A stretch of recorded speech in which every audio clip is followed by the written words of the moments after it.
This morning we're continuing in our look at Job. In the first few chapters I am hitting just about every verse, but it is such a big book, 42 chapters, that we are going to be skipping some soon. But especially for those who weren't with us last week, I try to present these as standalone messages so you really don't have to know a lot of what came before.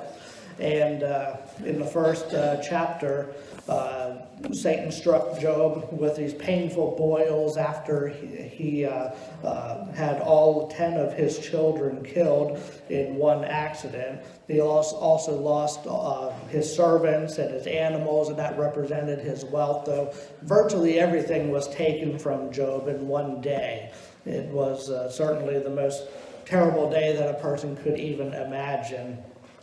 And then for the last 40 or so chapters of the book, we don't hear from Satan again. He only makes his cameo appearance in the first 2 chapters, is responsible for this tragedy, and then the people are left to pick up the pieces, which is basically how it is in life. Satan does his sort of drive-by attacks, and then he moves on to something else, and we're left trying to pick up the pieces. But if you remember, the purpose behind the tragedy was because Satan was sure that at the first opportunity Job was going to curse God. And that didn't happen in chapter 1. So then he goes back to God again and has more of a discussion. But at the very end of chapter 1, it says, "In all this Job did not sin nor charge God with wrong." And when we left off last week, it reiterated that idea by saying, in all this, Job did not sin with his lips. So he's dealing with it, but he's not charging God with the wrong. So the rest of this book really deals with the idea of struggles and why do bad things happen. For instance, in our modern day, we might say, why did I lose my job? Or why did my wife leave me? Or something like that. Did my parent die as a punishment for something they did? Or worse yet, for something that I did? Do bad things happen just by coincidence? Or is there some bigger purpose behind the bad things that happen? And when you observe the characters in this book, we can pick up on some positive ways. Some things today we'll see that ways we can handle difficulties. And later in the book, we'll see some things that Job's friends did that probably shouldn't be duplicated, but we're not going to really be focused on them too much today, on the bad things, that is.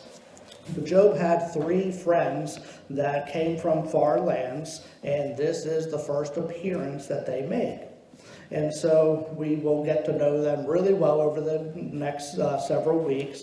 But we will start where we left off last week in Job chapter 2, beginning in verse 11. If you're following in your Pew Bible, it starts on page 360. And we'll start in chapter 2, verse 11, go up through chapter 3, verse 12. And beginning in Job 2:11, it says, when Job's 3 friends, Eliphaz the Temanite, Bildad the Shuhite, and Zophar the Naamathite, heard about all the troubles that had come upon him, they set out from their homes and met together by agreement to go and sympathize with him and comfort him. When they saw him from a distance, they could hardly recognize him. They began to weep aloud, and they tore their robes and sprinkled dust on their heads. Then they sat on the ground with him for 7 days and 7 nights. No one said a word to him because they saw how great his suffering was.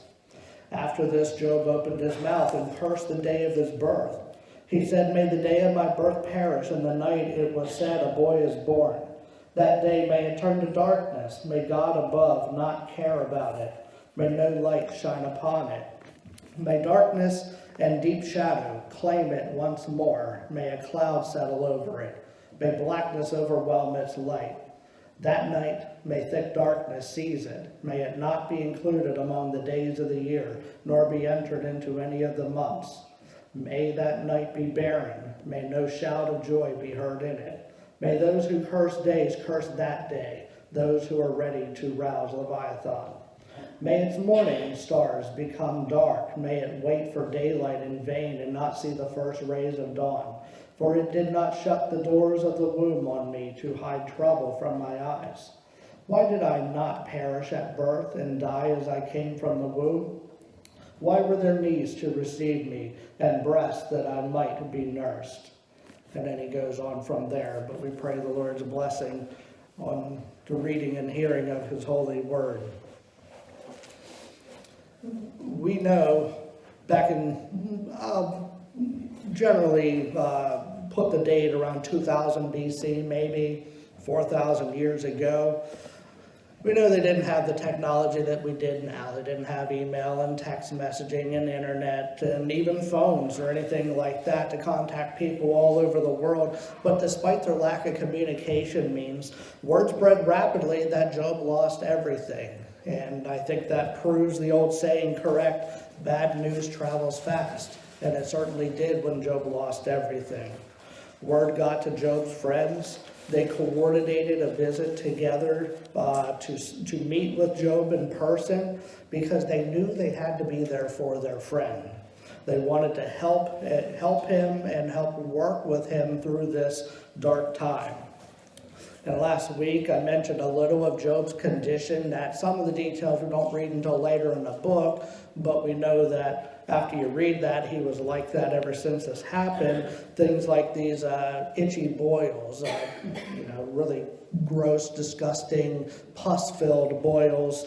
And the fact is, this wasn't just a few days or even a week's worth of discomfort. I mean, scholars have sort of driven themselves crazy trying to figure out how long it would have taken for these three friends to coordinate and then make the trip to where Job was.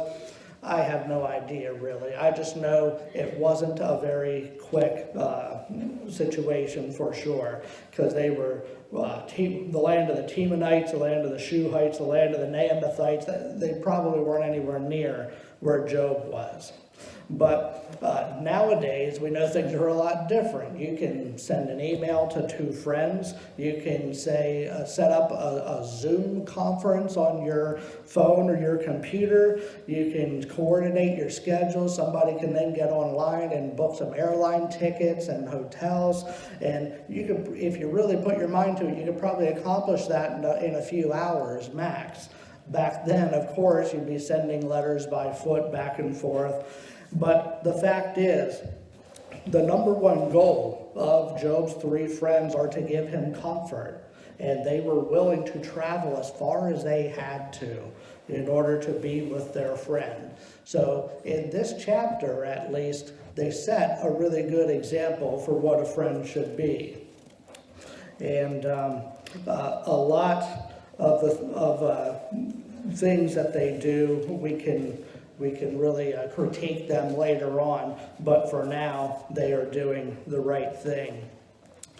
And so how it applies to us is in this way, that how do we, if they're willing to do that for their friend, imagine what people are willing to do for a child, for instance. And Job, he lost his children, so they were trying to empathize with him the best they could. I'm sure none of them lost 10 of their children in total, much less in one day. So this is where I'm getting around to the message title this morning, that whenever you have children, even if it's your first child, we sort of intuitively know what you might call the ABCs of parenthood. These are the first basic things you need to know on day one when you bring the child home from the hospital. How to change a diaper, how to feed, how often to feed, the importance of naps, even giving them a bath, how to do that in the first week. Those kind of things, you pick up on it and you intuitively know. And if you don't know, hopefully you have a parent or someone nearby, your parent, that can help you out. But that's not all that there is to being a parent, is there? And I know maybe not everybody here has ever been a parent, but you've been like a parent to somebody in your life, I'm pretty sure. And so that's where you go past the initial ABCs, and that's what I call now the DEFs. You're going the next level, you're going beyond it. And Job and his wife both lost their children. So these ideas that we'll discuss this morning are applicable to both men and women. It's not just, Father's Day is next week, so this is just for men, or Mother's Day was a few weeks ago and it's just for women. It's for men and women together. But getting to the first one here, his three friends came to comfort him, comfort Job, that is, and they wanted to handle a delicate situation. So D is delicate. Remember that the situations are delicate when friends or even your children are dealing with difficult times.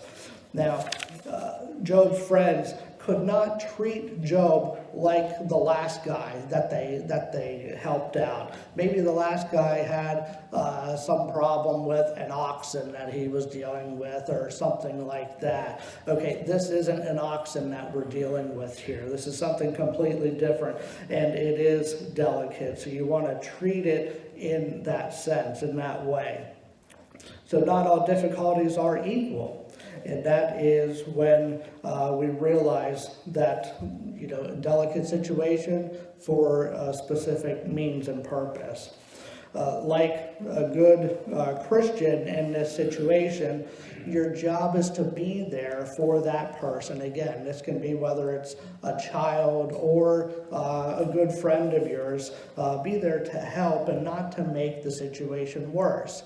We will see later on his friends make the situation much worse for Job, but for now, I'm just focusing on the good things that they did, and they do realize that it is a delicate situation, and they treat it as such.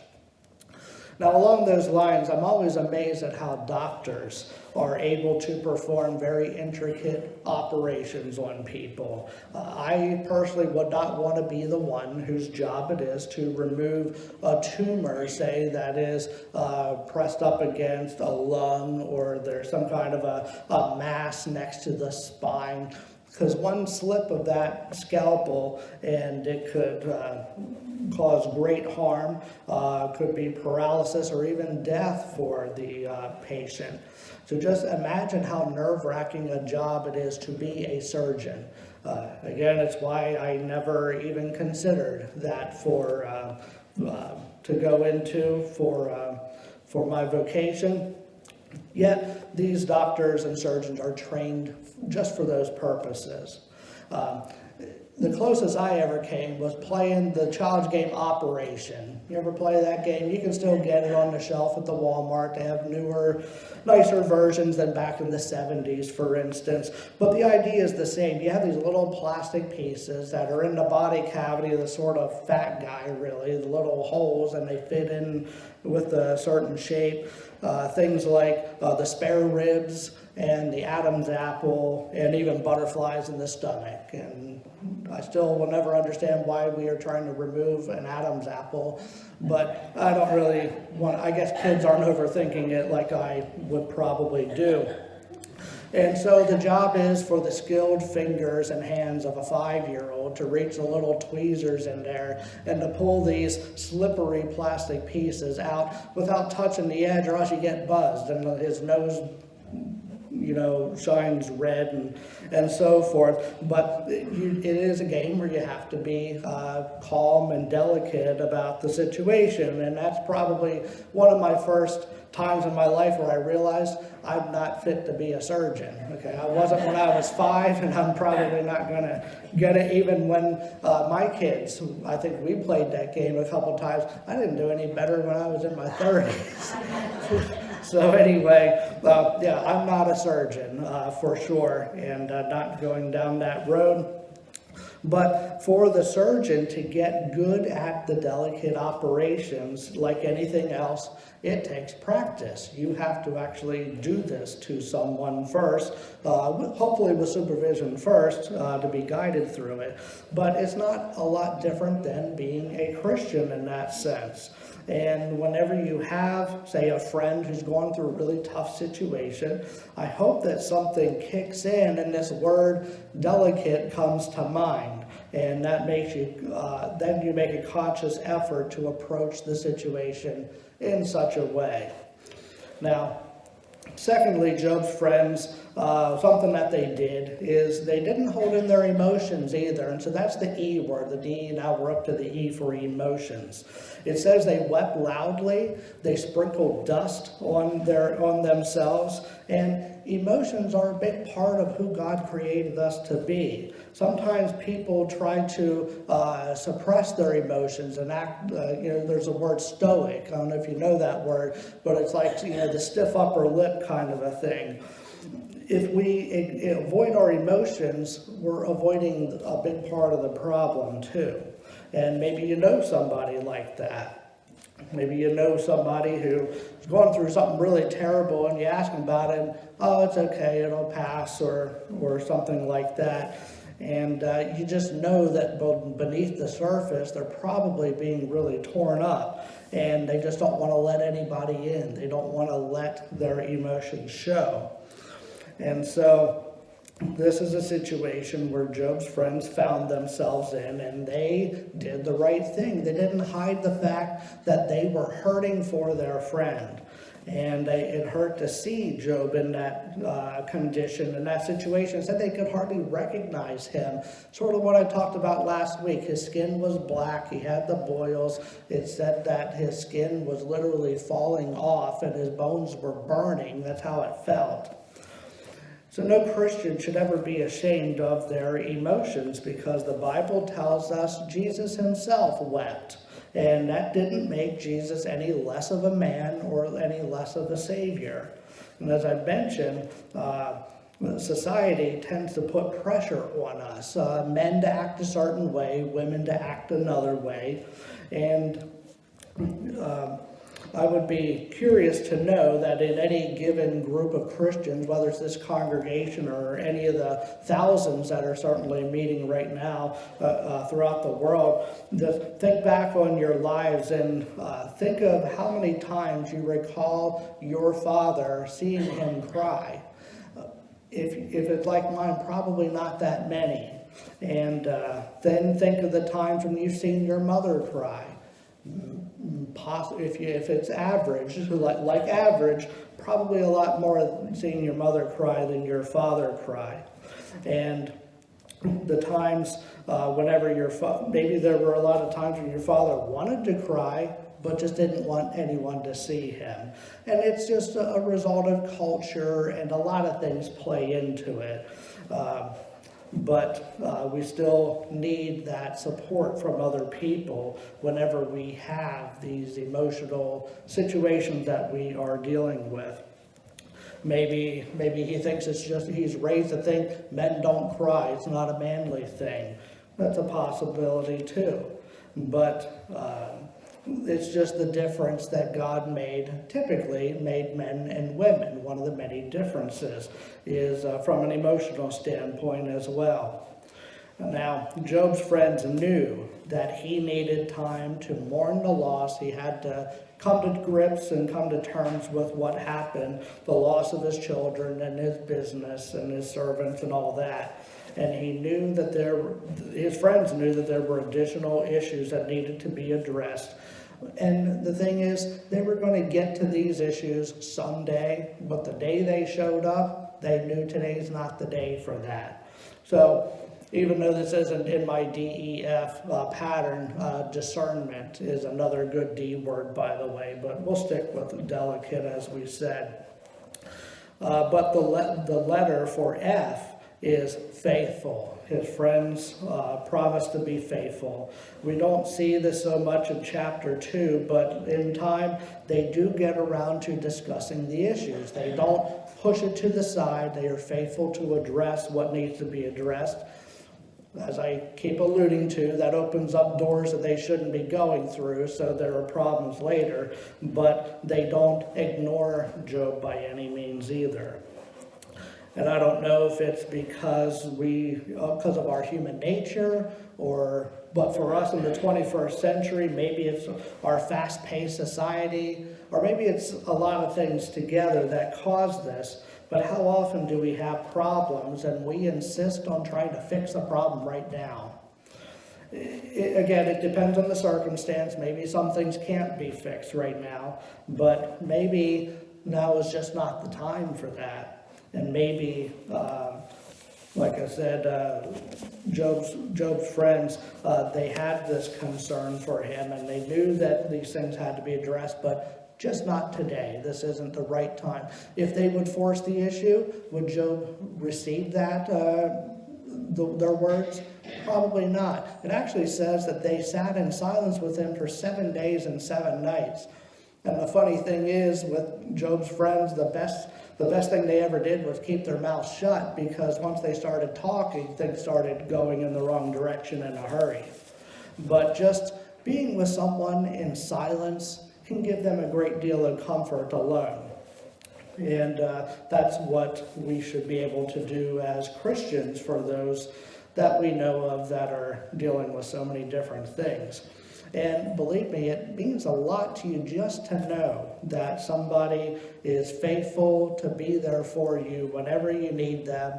Maybe you can just send them a little message that says, hey, just pray for me now. I don't want to get into the details. And if they're faithful, they will do that. But maybe a couple of days or a week later, they'll get back to you. Hey, about that thing, I've been praying for you ever since. How did that work out? Maybe then it's time that you're able to go deeper with it.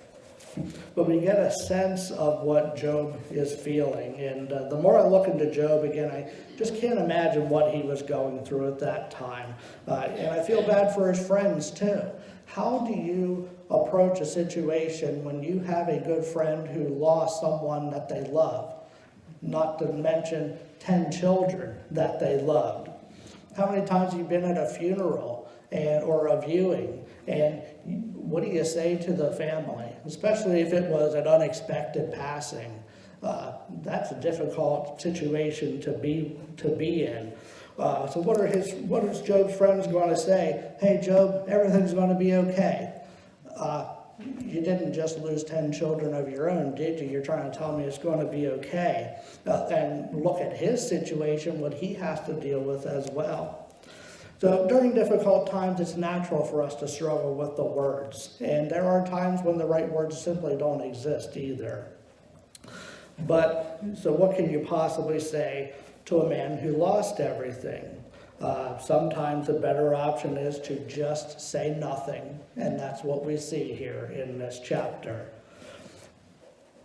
They knew that it was more comfort to just be with him in silence, and he had that comfort of knowing that his friends were willing to come from very far lands to be there in person, just to sit down and be with him and not say a word. Just their being there meant more than anything that they could have said. And again, they just didn't try to force the issue, didn't try to fix the problem now. So we did talk about the DE and Fs of delicate and emotions, managing them, and being faithful. And since we do have a few minutes here, I did build in a bonus letter for you of a G, and that is gentle as well. How different would it be if anybody in your life would exercise gentleness over just pushing their agenda or what they want? Again, look at Job. His friends sit with him for 7 days in silence, and just imagine the thoughts running through all of their minds. In chapter 3, Job finally gives voice to some of those thoughts, which we began reading a few of them. I just wish that he wasn't born, that he was never conceived, and so forth. So that shows what he must have been thinking about the prior 7 days. These emotions are brewing in him for some time. And so he just curses the day that he was born, basically. And when I was preparing this message, I considered limiting my focus just ended at the end of chapter 2. That's where sort of a natural break is, but I wanted to go into 3 just to give you a sense of where he was going with his words once Job did open up his mouth and give voice to some of those things. And that's why it's important for that Job's friends were there when he needed them, when he started spilling his emotions to them. And and even so, they were still delicate, and they managed emotions and remained faithful. And his friends knew that their friend was struggling. Job's words are very strong words, too. They're words that I hope that nobody here ever feels led to repeat for yourself. And I don't think that Job's friends were prepared for what to say either. I mean, again, sometimes the right words don't exist for those difficult situations. As I alluded to earlier, men and women tend to be wired differently. And we don't hear anything from Job's wife, by the way, for the rest of the time. We talked about her last week and how her emotions certainly influenced her suggestion to Job to curse God and die. I wonder if she didn't think better of or regret, I should say, what she said later on, but that's another message in and of itself. But men and women are wired differently, so it provides a balance for us. And I wonder if there was a wise woman in the situation, maybe the conversation might have gone in a different way. But the point is, Christian men and women both play a very important part. Again, God created us differently for different purposes.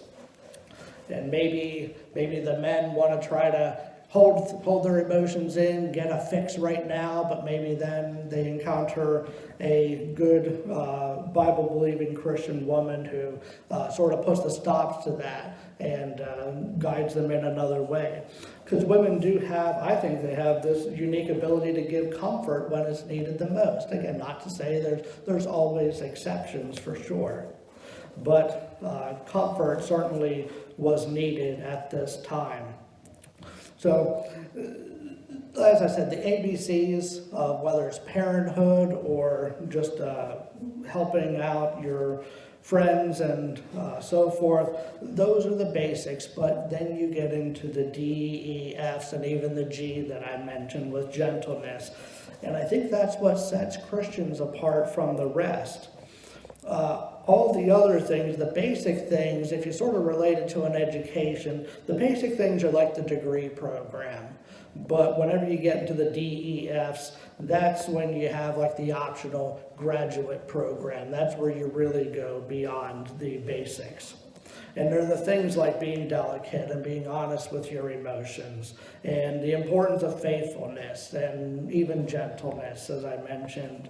Those things, when you see a person in a difficult situation who tends to show those things, and they don't try to rush things to a conclusion and fix everything now, you sort of think this person, they're different. They stick out from everybody else. They're different in a good way. And oftentimes, I would suggest when you have a person who is wise in that sense, there's a better chance they're probably going to be a follower of Jesus Christ. I think that is how faith is manifest in many of our lives, because we change from the ways that we used to be and do different things than we used to do. That's the key that makes all things fall into place. If you have faith, that's where everything starts. Then you understand the importance of being delicate and the importance of your emotions and faith and gentleness. And there's a lot of other things we can read about in the Bible too. But it's that faith that makes the other things fall into place. So it's my prayer this day that for the parents and grandparents, even great-grandparents who are here of this church, that you will be those positive examples of certainly the ABCs of parenthood, And furthermore, the DEFs and Gs of parenthood as well, going beyond the basics and being a God-honoring example of those things to the entire world. Just like Job's friends did, at least in this early going. And I urge you to keep up the good fight, because it is a fight out there. The enemy never takes a day off. And I urge you to do your part in supporting even other Christian parents and grandparents and great-grandparents. I'm sure you have other friends who have children and grandchildren. We know that we can't do it all by ourselves, and we need each other. We need those in our own church here. We need those in our family, and we certainly need any other followers of Jesus Christ to help us during those difficult times. And there are also people that we can be a great help to if we do keep God in focus and do our best to serve Him. Let's close with a word of prayer. Father God, it is very difficult, especially nowadays, and I guess it always has been, to be a Christian parent in a world that is largely opposed to the Bible and opposed to the ways of Jesus and His teachings. And God, you have given us the church, and we have individual churches that make up the universal church. But you've given us that for a reason. It's a network of people who support each other and love each other and care for them, that are faithful to pray for people whenever they know that there is a need. People who can be delicate when the time is right, and to control emotions when the time is right, to be gentle when the time is right, and all these other things that we didn't even mention this morning, but just going along with a pattern of D, E, F, and even G this morning. I'm sure we could think of many other words that fit those letters. But God, we thank you that you have given us a church here that cares for each other, that faithfully comes out each Sunday, because we see the importance of what is going on here and being in your presence rather than being anywhere else. We have the rest of the day to do other things. We have the rest of the week to do other things. God, I think somebody said there's 168 hours in a week. And it is so important for that 1 or 2 hour window on a Sunday morning to come together and give this priority above all else. God, we just want to thank you for your presence in our lives and for guiding us. And again, for giving us this church here and giving us our friends and family and other believers that maybe we are friends with as well. People that we can rely on whenever difficult times come. God, we just pray that we would be the best examples of Christian parents, grandparents, friends, anyone out there to reflect you in the best way that we can. We thank you for your call in our lives, and we pray these things in the name of your Son, Jesus Christ. Amen.